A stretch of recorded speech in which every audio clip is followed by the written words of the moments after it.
You're listening to an Airwave Media Podcast. There's a famous Pablo Picasso quote. He said, "Good artists copy, great artists steal." There's a lot I find really interesting about that quote. Aside from the notion that, a good artist learns from others and copies what they've done, but a great artist takes it and makes it their own and transforms it in some way. That's an idea I can totally get behind. But what I find really interesting about that specific quote is Pablo Picasso didn't really say that. Or at least there's not a lot of evidence of it. But there's also some evidence Picasso might have stolen more than just that quote. I feel like who art Ed? We're trying to spice it. Who art is Mr. Wood art Ed me? Good. Either way, it's ambiguous. It works on so many levels. I know. That's off to a great start. Welcome to Who Arted, where we explore visual arts in an audio medium. I'm your host, Kyle Wood. For this week's Fun Fact Friday, we're going to be looking at Pablo Picasso and some of the shady aspects of his dealing. Now, getting back to that quote that I started with, Picasso is often said to have stated that good artists copy and great artists steal. It's not the attribution on that is not really solid. He might have said something to that effect. He might have even said that. It's really hard to say for sure, but we do know there is strong documentation that in about 1920, T.S. Eliot wrote, "Immature poets imitate, mature poets steal." So there was an expression of essentially the same notion of creative appropriation coming from another artist, a writer at that time, probably before Picasso was said to have stated, "Good artists copy, great artists steal." And that's not the only example of Picasso possibly occupying this space of a little bit of plagiarism or ideas being attributed to Picasso that maybe originated with another artist.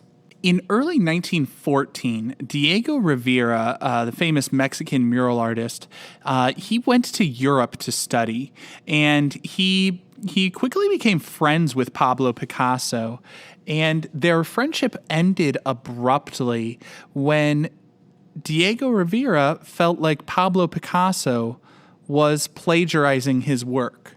At that time, Rivera was working in the Cubist style on a painting Zapatista landscape, and he was shocked and horrified later when he went to visit his friend Pablo in the studio, and he saw that Picasso was copying a lot of the same style and the same technique in his painting, Picasso's painting being the man seated in shrubbery.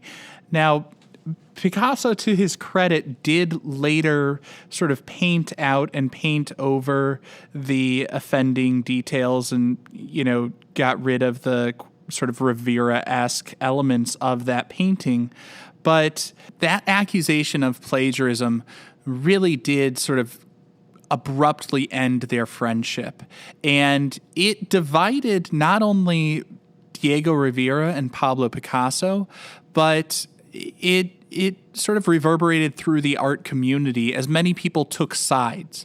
I'd say most people in Paris sort of took Pablo Picasso's side in that dispute. But a number of artists did express that they too they would hide their work when Pablo came to visit them in the studio because he had a little bit of a reputation for taking in what other people were doing, taking it and making it his. Diego Rivera had this great quote. He said, I'm sick of Pablo. If he pinches something from me, people will rave about Picasso. As for me, they'll say I copy him. Picasso is one of those artists that I always hear about, and the discussion around him centers around love the art, hate the artist. There's a lot of criticism of his personal behavior outside of his professional practice. He wasn't always the nicest guy, to put it gently, but also contemporary critics point out that a lot of what he was doing that seemed so innovative for the time was he was just taking and appreciating the ideas of African artists and other less known and less respected artists and presenting it in a way that other people would accept because it came from Picasso. Now, interestingly, Pablo Picasso has been accused of stealing more than just ideas. In 1911, when the Mona Lisa was stolen, Pablo Picasso was a prime suspect for a little while. Now, he did not steal the Mona Lisa from the Louvre, but he was also not entirely innocent. About a week after the Mona Lisa was stolen, on August 29th, a young man walked into the Paris Journal. The paper identified him simply as the thief. And he basically goes through this rambling tell-all where he talks about how for years he had been just lifting and selling, like stealing minor artworks from the Louvre. Back then, it really was not that hard. It's not like what we imagine in the movies. The guy who actually stole the Mona Lisa hid with it in a closet and then just walked out with it under his coat. So the thief is telling this story about how he had this hobby of stealing little works of art. And as proof, he did actually turn over a small statue that the curators at the Louvre confirmed was an Iberian piece from the museum's exhibit on pre-Christian artifacts. So people started to wonder, like, was he responsible for stealing the Mona Lisa? You know, he seemed like a small thief who like, could he really have pulled it off? And then, you know, while the Paris Journal refused to give up the name of their anonymous source, they did use a pseudonym in one of his published confessions, and it was pulled straight from the writings of a poet, Apollinaire. Now, that poet, Apollinaire, he was part of Pablo Picasso's social circle. You know, he was, part of that modernist collective that was, they were referred to as wild men of Paris. Now, the police believed that maybe this modernist circle of wild men of Paris could have been responsible for and sophisticated enough to pull off an art heist like the theft of the Mona Lisa. And so they started to investigate, and this starts to get Picasso and Apollinaire panicked because they're sitting there thinking if they get caught up in all of this, they are going to be deported back to their home countries. And I say they're panicked if they get caught because they did not steal the Mona Lisa, but they were in possession of some stolen art.